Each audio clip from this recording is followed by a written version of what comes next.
people.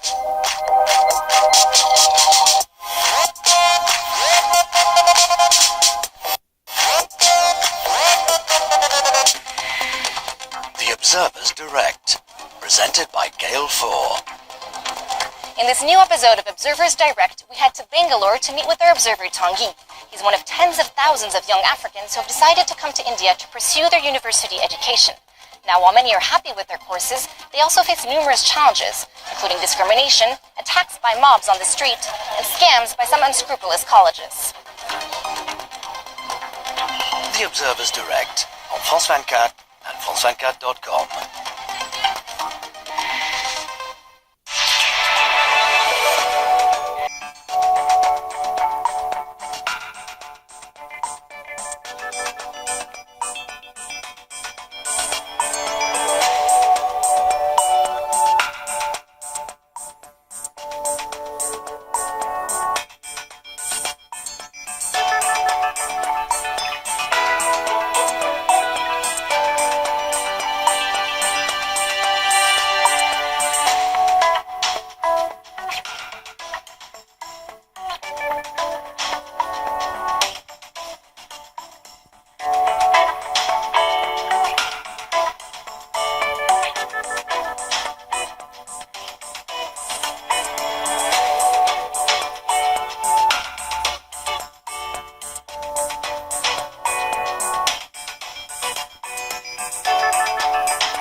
Reporters, presented by Mark Owen.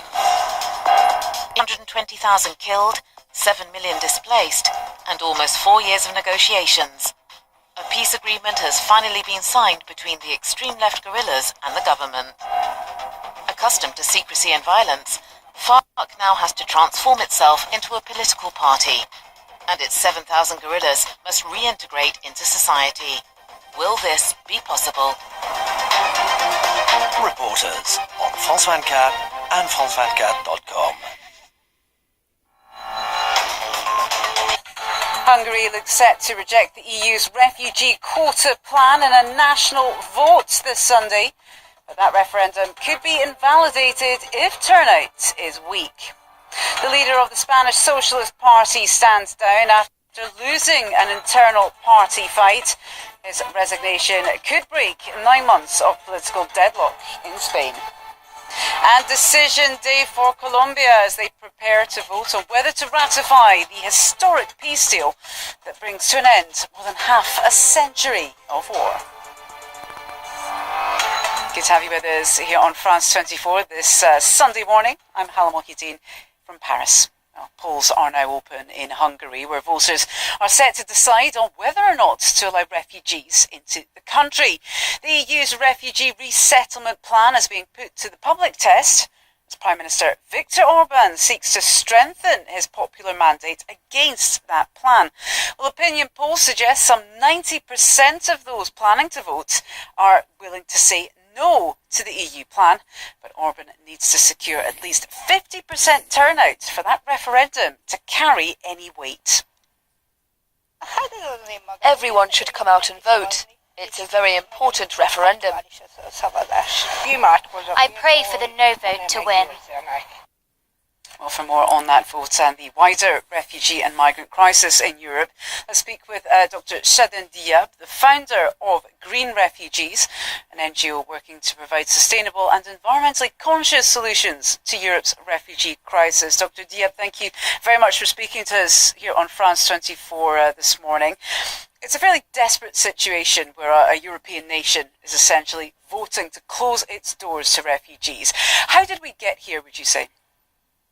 I think that today, unfortunately, we are living in Europe this type of rising of far-right parties because there's a lack of answers of European Union and about how we can resolve the problem of migrations and refugees. And this advantage is used by this type of movement.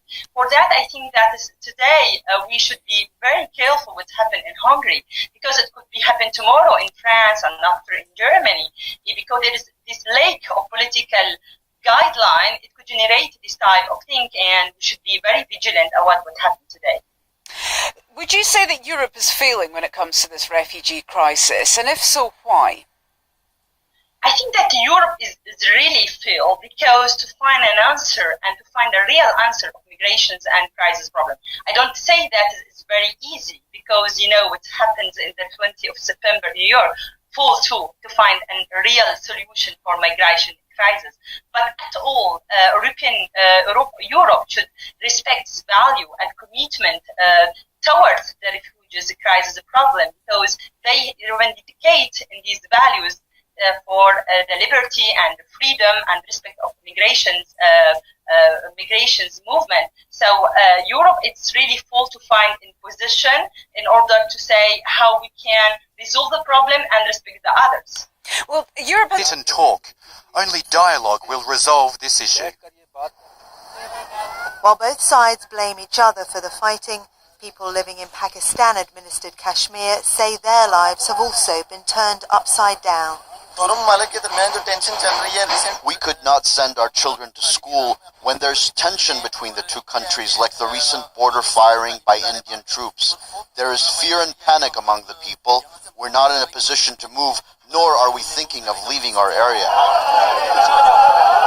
400 kilometers away from Kashmir is the city of Faisalabad in Pakistan. One of two soldiers killed in cross-border fire on Thursday has been buried. The crowd of mourners chant, "Long live the Pakistani army." Feelings are running high on both sides. The UN says it's working on ways to stop the fighting. The Secretary General urges the government of India and Pakistan to exercise maximum restraint and address the outstanding issues peacefully and through dialogue. Political tensions between India and Pakistan are spilling over into popular culture. In a show of solidarity with their armed forces, some Indian film producers have banned Pakistani actors and singers from working in India. Others, though, disagree with that. These are artists. These are two different subjects. They were terrorists. These are artists. What do you think? Is an artist a terrorist? It's our government who gives them work permits and visas. In Pakistan, Bollywood films are being boycotted by most major cinemas. Victoria Gatenby, Al Jazeera. Music, films and sports have bound the people of India, and at times of conflict, those ties are split. Bollywood films are India's most important and visible cultural export. Indian films were banned in Pakistan after war broke out in 1965, but smuggled tapes found their way into Pakistani homes. 40 years later, Pakistan President Pervez Musharraf lifted the ban when a new peace process began. Indian filmmakers soon found a lucrative market across the border. A reported 70% of films in Pakistan come from either Mumbai or Los Angeles. A boycott of Bollywood films in Pakistan could force some cinemas to close, and in India it could put several big productions starring high-profile Pakistani actors at risk. Well, let's bring in our panel now from Kolkata via Skype. We're joined by Maidul Islam, who is an assistant professor at Presidency University specializing in cinema and identity politics. From Islamabad, we have Maria Iqbal Tarana, who is a social and political activist, and joining us from New Delhi, Nayaranan Madhavan, who is a journalist and commentator. Good to have you all with us. So, Maidul Islam, let me start with you. How did we get to this point? How has this conflict managed to spill over into the cinema world?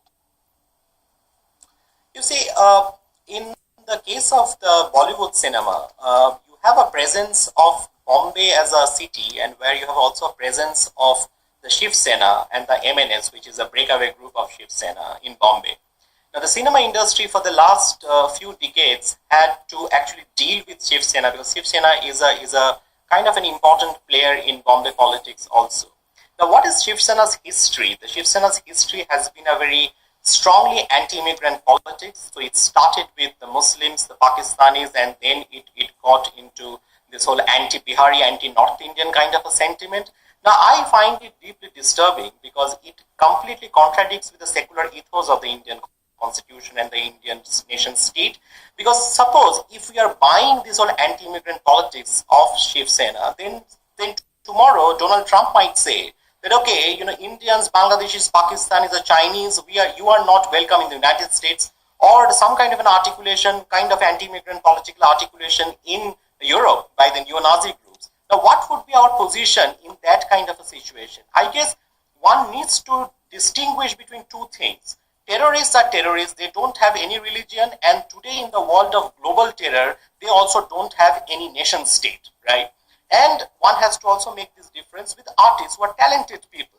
Now, of course, there is also the issue of business. Now, today, in a situation where you have wars kind of a situation, we don't need that kind of a war of a situation. I don't think that the common Indian taxpayer and the common taxpayer in Pakistan, they are willing to support this kind of a war situation. We need to tackle terrorism through the question of dialogue. Now, of course, the India-Pakistan problem is a problem of 7 decades, right? So it's a long political problem, and the dialogue is the only way. Now, if you target some kind of an artist and some kind of talented people like singers or actors, then it's a very easy way and it's a very callous approach to address a very serious political question.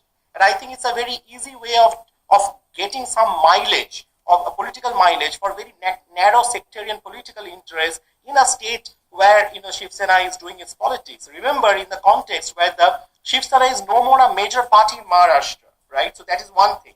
Then there are several elections which is coming up in the Uttar Pradesh where there could be a four-cornered fight, and the ruling political party might think that to fan up this anti-Pakistani and the war-like situation, they are trying to mobilize some kind of a votes for these impending elections in Punjab and in Uttar Pradesh. Now, common Indian citizens and also the common Pakistani citizens, as taxpayers, we don't need this war. So there has to be some kind of a dialogue, Maria, and that dialogue is the only way to peaceful resolution of a long political question. Maria Iqbal, Iqbal Tarana, what's your take on this, and how is this being viewed in Pakistan in general? You'd excuse Prince George for wondering what all the fuss was about. For him, this was just another adventure for an inquisitive little boy.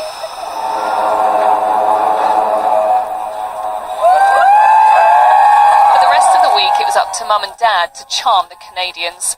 From Vancouver to Kelowna, they were met by crowds of dedicated royal watchers. The garden party was the main event, Princess Charlotte taking her first public engagement in her stride. Balloons, obviously a winner if you want to avoid tears or tantrums. We've never seen them like this as a family before. Mum and Dad seemed relaxed. The siblings generally well behaved. Even if Prince George needed some convincing to stay on that horse. Give her a stroke first. Give her a stroke. The communities of Bella Bella and Haida Gwaii giving them a glimpse of First Nations life, even if they avoided the difficult issues of discrimination and poverty among these indigenous groups. We're told that William and Kate have enjoyed this tour, even if they didn't have time to stop and tell us about it. Rhiannon Mills, Sky News in Victoria. Well, let's have a look through the papers once again for you this morning with personal trainer Kevin Adams and broadcaster Anne Diamond. Doing all this, I feel quite sinister this morning, like a Bond villain. Give you a white stroke. Anne, Sunday Times, I don't know whether to believe this or not. I know, and it's interesting because the leading AIDS charities in this country have called this project ambitious. Right. And I think they use that word advisedly. Yes, the headline says that British scientists are on the brink of an HIV cure, and that there is one particular man they're treating at the moment